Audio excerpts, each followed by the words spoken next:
उपस्थित सर्वांना नमस्कार. उच्च व तंत्र शिक्षण विभाग,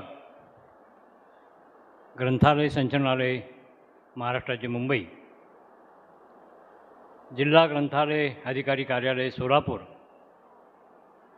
आणि पंढरपूर तालुका ग्रंथालय संघ आयोजित सोलापूर ग्रंथोत्सव 2025 समारंभ या ठिकाणी संपन्न होत आहे. या सत्राचे अध्यक्ष,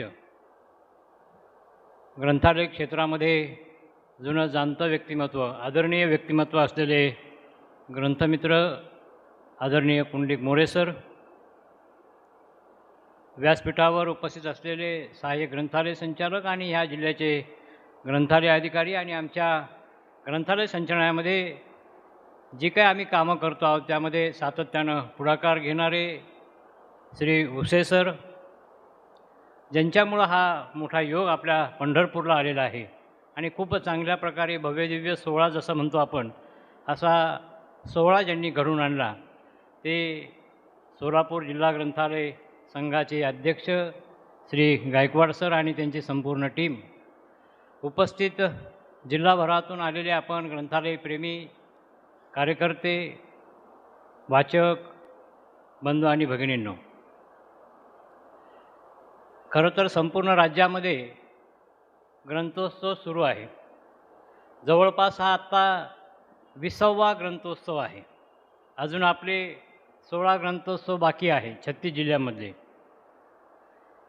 बऱ्याच ठिकाणी जाण्याचा योग आला. काल मी नांदेडला सकाळी आलो होतो, तिथला ग्रंथोत्सव पाहिला.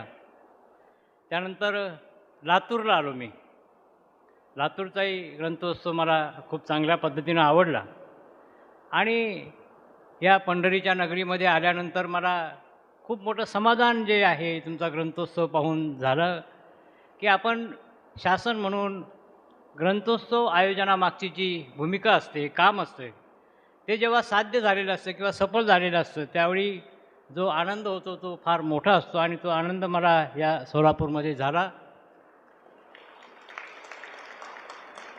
खरं तर तुमचा सोलापूर जिल्हा माझा पहिल्यापासून फेवरेट जिल्हा आहे, आवडता जिल्हा ज्याला म्हणतो आपण.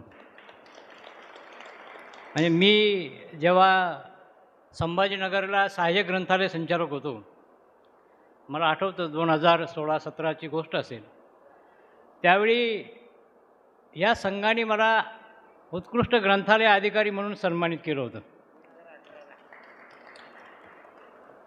मी महाराष्ट्रामधला पहिला संघ पाहिला अधिकाऱ्याचा सत्कार करणारा, अधिकाऱ्याचं गुणगान करणारा.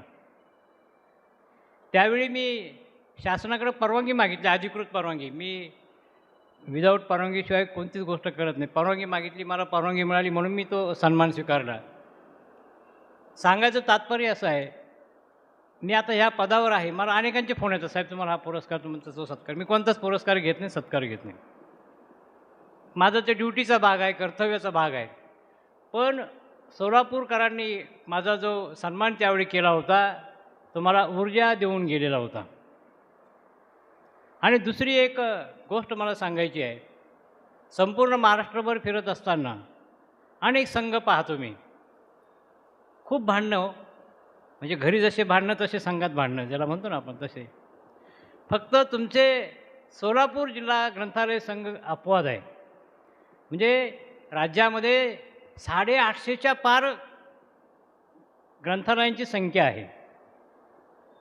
महाराष्ट्रामध्ये सर्वात मोठा जिल्हा, मी तर म्हणतो सर्वात जिथं मोठं असतं तिथं भांडणं जास्त होतात, पण त्याला तुम्ही सोलापूरकर अपवाद आहात. कोणत्याही प्रकारचा वाद नाही, अतिशय समन्वयानं तुम्ही जे काम करता आहात हे मला प्रकर्षानं जाणवत आहे. आणि अजून एक तुमच्या सोलापूरकरांची मला जे आवड आहे किंवा आवडले, तुमची स्वतःची इमारत आहे संघाची. स्वतःची इमारत असलेले जे काही संघ आहे, म्हणजे त्यामध्ये संभाजीनगरचा विभाग संघ असेल, कोल्हापूरचा जिल्हा ग्रंथालय संघ असेल आणि लातूरचा एक संघ आहे, असे 5-6 संघ सोडले तर कोणाचीच स्वतःची वास्तू नाही. आणि त्यामध्ये सुसज्ज अद्ययावत अभ्यासिका असलेलं हे तुमचं सोलापूर जिल्हा ग्रंथालय संघाचं कार्यालय हे पाहून मला खूप आनंद झाला आहे आणि अभिमान पण वाटतो की संघाने कसं काम करावं. हे राज्यामधल्या संघांना एक दिशादर्शक असं काम तुमच्या संघाचं आहे. हे मला खूप आनंददायी आहे. जसं मी तुम्हाला सांगितलं तुमच्यामध्ये वाद नाही, विवाद नाही, तसं अजून एक मला तुमच्या सोलापूरकरांचं आवडतं. दररोज माझ्याकडे असं ढिगाणी टपाल येते, म्हणजे पत्र येतात. सोलापूरचे पत्रच दिसत नाही. म्हणजे कोणती तक्रारी भानगडी अशी पत्र नाही. इतकं चांगलं काम तुमच्या सोलापूरकरांचं आहे. मात्र तुमचे प्रस्ताव चांगले येतात. म्हणजे ते राजा राममोहन राय ग्रंथालय प्रतिष्ठानचे असतील, आणखीन वेगवेगळ्या योजनांचे असतील. आणि अपेक्षित तेच आहे. योजनांचे प्रस्ताव आले पाहिजे. जे चांगल्या गोष्टी आहेत त्या गोष्टी आमच्यापर्यंत आल्यानंतर ते समाधान खूप मोठं असतं. सोलापूरकरांच्या बाबतीमध्ये खूप चांगल्या चांगल्या माझ्या घटना आहेत. मी तुमची ग्रंथालय पण खूप पाहिली. अनेक ग्रंथालयांना मला भेटी देण्याचा योग आला. ते बाबर सरांचं अक्कलकोटची लायब्ररी असेल किंवा असे अनेक ग्रंथालय. सरांनी जे आत्ताच्या भाषणामध्ये 70-80 लाखाचा उल्लेख केला त्याही ग्रंथालयाला मी जाऊन आलो. खूप चांगली ग्रंथालय चळवळ तुमच्या जिल्ह्यामध्ये आहे. अशीच ती पूर्णपणे अखंडितपणे ती चालत राहावी अशी मी अपेक्षा करतो. मध्यंतरी आपल्याकडे एक संकट आलं होतं. काही अतिवृष्टीमुळे अनेक ग्रंथालयांचं तुमचं नुकसान झालं आहे. आपल्या जिल्ह्यामध्ये जवळपास 16 ग्रंथालय अशी आहेत की काहींची पुस्तकं खराब झाली, काहींना पाण्यामुळं फर्निचरचं नुकसान झालं. या सर्व ग्रंथालयांना आपले जी काही राजा राममोहन राय ग्रंथालय प्रतिष्ठानची राज्य ग्रंथालय नियोजन समिती असते, त्याचे अध्यक्ष अप्पर मुख्य सचिव असतात. मी सदस्य सचिव असतो. आपले राज्यसंघाचे अध्यक्ष सदस्य असतात. राजा राममोहन राय ग्रंथालय प्रतिष्ठानचे महासंचालक हे सदस्य असतात. अशी 4 ते 5 लोकांची ती कमिटी आहे. या समितीमध्ये आपण एक महत्त्वाचा निर्णय यावर्षी घेतला की जी पूरग्रस्त ग्रंथालय आहेत या ग्रंथालयांना पुस्तकं भेट द्यायची, कपाट रॅक भेट द्यायची आणि संगणक पण भेट द्यायची. एकाच वेळेस सर्व योजनांचा लाभ आपण या राज्यामधल्या 56 ग्रंथालयांच्या बाबतीत घेतला. त्यामध्ये तुमचे 14 ते 16 ग्रंथालयं त्यांनाही या सर्व बाबी लवकरच मिळतील असंही या निमित्तानं मला सांगायचे आहे. उपस्थित असलेल्या मला सर्वांना एक विचारायचं आहे की आपण किती लोकांनी ग्रंथ खरेदी केली इथून स्टॉलमधून?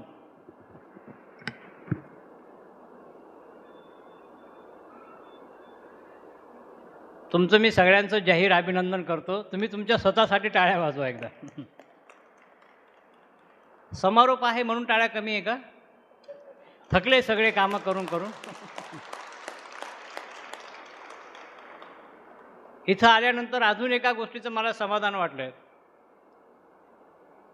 जे स्टॉलवाले आहे, म्हणजे मी कुठेही गेलो की पहिलं स्टॉलला भेटी देतो आणि त्यांना विचारत असतो काय परिस्थिती आहे. जसं आपण निवडणुकीत गेल्या म्हणतो कसं वातावरण आहे, काय इथं, तसं मला एक छंद आहे. आल्यानंतर स्टॉलला भेटी देऊन काय तुमचं विक्री झाली का. तर इथं जेवढे स्टॉल आलेले आहे सर्वांचे चेहरे मला आनंदित दिसले आणि खूप चांगल्या पद्धतीनं ग्रंथांची खरेदी झाली याचा मला खूप मोठा आनंद आहे. आणि तोही एक तुम्ही सर्वांनी ती पुस्तकं विकत घेतली, खूप मला आनंददायी बाब ती वाटली. ग्रंथोत्सवाच्या बाबतीमध्ये आयोजनामध्ये अनेक गोष्टींचा उल्लेख झाला. कार्यक्रम करताना छोट्या मोठ्या चुका ह्या होतच असतात. त्या जाणीवपूर्वक न होता त्या अजाणतेपणे होतात. आणि काही वेळी ती माणसं की ज्यांनी काहीच काम केलेली नसतं आणि अशीच माणसं म्हणतात माझं नाव घ्यायचं राहून गेलं, मी रागावलो, तो वर्षभर बोलत नाही. माझं पत्रिकेत काय, तो येणार पण नाही कार्यक्रमाला. पत्रिकेत का नाव टाकलं, खाली का टाकलं, वर का टाकलं, हे याच्यातून मीही स्वतः आयोजक अनेक वर्ष राहिलो, त्याच्यामुळं मला माहीत आहे. किती जेवण चांगलं असलं तरी एखादा म्हणतो नाही याच्यामध्ये थोडं मीठच कमी होतं, याच्यात जास्तच होतं. त्यामुळे आपण काम करत राहायचं आणि ते काम करत राहणारी तुम्ही सगळी माणसं आहेत. शासनाच्या बाबतीमध्ये आपल्या ज्या काही अपेक्षा आहे, अनेक जणं मला आता एक दोन जणांनी विचारलं की अनुदान वाढीचं काय, याचं काय, त्याचं काय. अनुदान वाढीच्या बाबतीमध्ये माननीय मंत्री महोदयांनी आपल्याला जे काही 40% अनुदान वाढ राहिलेली आहे, त्या बाबतीतले प्रस्ताव आम्हाला सादर करायला लावले. आपण ते सादर केलेले आहे. आता ते पाईपलाईनमध्ये आहे, म्हणजे प्रत्येक टप्प्याटप्प्यावर आहे. आपल्याला काय वाटतंय, जेवलं की लगेच जाड झालं पाहिजे, म्हणजे खाल्लं की लगेच झालं असं नाही आहे. प्रत्येक गोष्टीला एक प्रक्रिया आहे. त्या प्रक्रियेतून जाऊन निश्चितच म्हणजे मी माननीय मुख्यमंत्र्यांनी ग्रंथालयविषयक बैठक घ्यावी. आपल्या माननीय मंत्री महोदयांच्या पाठपुराव्यामुळे माननीय मुख्यमंत्र्यांनी बैठक आयोजित केली आणि त्यामध्ये तुमचे 40% वाढीचा विषय असेल, 50-75 ते विशेष महोत्सवी अनुदान असेल, नवीन ग्रंथालयांच्या ज्या काही मान्यता आहे त्याबाबतचं धोरण असेल, दर्जा बदल असेल, अशा सर्व बाबींवरती एक चांगली बैठक झालेली आहे. पण काही गोष्टींना थोडा वेळ म्हणजे या प्रक्रियेला वेळ लागत असतो. त्यामुळे काही गोष्टी आपल्याला थांबणं हे अपेक्षित आहे. आपले माननीय मंत्री महोदय खूप मोठे त्या बाबतीमध्ये स्वतःही आग्रह आहे. त्यांना ग्रंथ आणि ग्रंथालय प्रेमी असल्यामुळे की जे स्वतःही एक फिरतं ग्रंथालय चालवता पुण्याला आणि कोल्हापूरला, असे मंत्री लाभणं आपण आपल्या दृष्टीने एक भाग्याची गोष्ट आहे की आपल्याला त्या खात्याला एक चांगले मंत्री. आज तुमच्या पंढरपूरची जी ग्रंथोत्सव आहे, त्यांनी स्वतः फेसबुकला बातमी टाकलेली आहे. म्हणजे पंढरपूरचा कार्यक्रम किती फेमस झाला हे पहा. इथं आल्यानंतर आज माझंही पांडुरंगाचं दर्शन झालं आहे, विठ्ठल माऊलीचं दर्शन झालं आहे. मलाही खूप मोठा आनंद झालेला आहे. अजून बऱ्याच गोष्टी आपण वारंवार भेटत असतो आणि बोलत असतो. ज्या ज्या काही गोष्टी तुमच्या असतात त्या जिल्हा ग्रंथालय अधिकारी तुम्हाला खूप चांगले मिळालेले आहे. तुमची प्रत्येक बाजू त्या ठिकाणी ऐकून घेतली जाते आणि त्याच्यावरती ते मार्ग काढतात. जरी ते सहाय्यक ग्रंथालय संचालक मराठवाडा तसा हा आमच्या म्हणजे आपल्या महाराष्ट्रामध्ये सर्वाधिक ग्रंथालय असलेला विभाग आहे. जवळपास 4,500 लायब्ररीचा तो विभाग. त्याचा सगळा कार्यभार सांभाळता त्यांना आणखीन एक ॲडिशनल आम्ही जबाबदारी दिली की राज्यामध्ये सर्वात मोठी ग्रंथालयाची संख्या असलेला हा जिल्हा अतिशय सक्षमपणे ते पार पाडतायत. आपल्याही काही प्रश्न असतात. मला मध्यंतरी एक फोन आला होता की आमच्या जिल्ह्यामध्ये अधिकारी कर्मचारी असं करतायत. मी तात्काळ विचारणा केली, माहिती घेतली. म्हणजे कोणतीही गोष्ट घडणार नाही, आम्ही आमच्या अधिकाऱ्यांकडून कोणतंही चुकीचं होणार नाही याची मी तुम्हाला ग्वाही देतो. कारण आपण ही ग्रंथ आणि ग्रंथालय चळवळ एका पवित्र चळवळीमध्ये काम करतो आहे. तुम्ही मात्र कार्यकर्त्यांनी तुमचं ग्रंथालय तुमच्या वेळेमध्ये उघडं ठेवलं पाहिजे. दर्जेदार पुस्तकं ही ग्रंथालयामध्ये घेतली पाहिजे आणि आपण ग्रंथालयांनी वाचकाची वाट न पाहता आपण वाचकापर्यंत जाऊन जास्तीत जास्त वाचक कसे वाढतील असा यावर्षी एक संकल्प करूया. पुन्हा एकदा या नवीन वर्षामध्ये मी वाचन संस्कृतीसाठी सर्व जाणीवपूर्वक प्रयत्न कराल अशी एक अपेक्षा ठेवून एका चांगल्या कार्यक्रमाला मला येण्याचा योग आला. त्याबद्दल मी संयोजकांना धन्यवाद देतो.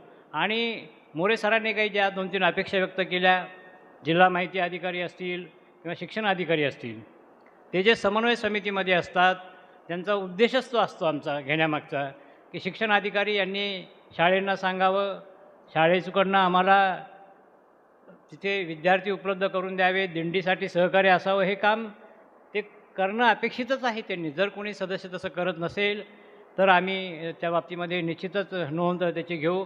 आणि जिल्हा माहिती अधिकारी जे असतात ते आपले सर्व शासकीय बातम्या असतात, त्यामुळे या बातम्यांना व्यापक प्रमाणामध्ये प्रसिद्धी देण्यासाठी ते सदस्य असतात. प्रकाशक जे असतात त्यांनी सर्व प्रकारचे स्टॉल आणले पाहिजे ही त्यामागची भूमिका असते. आणि जिल्हा ग्रंथालय संघाचे सदस्य किंवा अध्यक्ष जे असतात त्यांनी सगळ्या आयोजनामध्ये सहकार्य करणं, जिल्ह्यातल्या ग्रंथालयामध्ये एकत्रीकरण करून एक चांगला कार्यक्रम कसा होईल या दृष्टीने ती समन्वय समिती असते. खूप चांगल्या पद्धतीनं ही खरी तर समन्वय समिती आहे. पुन्हा एकदा आपण आत्तापर्यंत थांबलात त्याबद्दल मी तुमचं जाहीर कौतुक करून थांबतो. धन्यवाद. जय हिंद, जय महाराष्ट्र.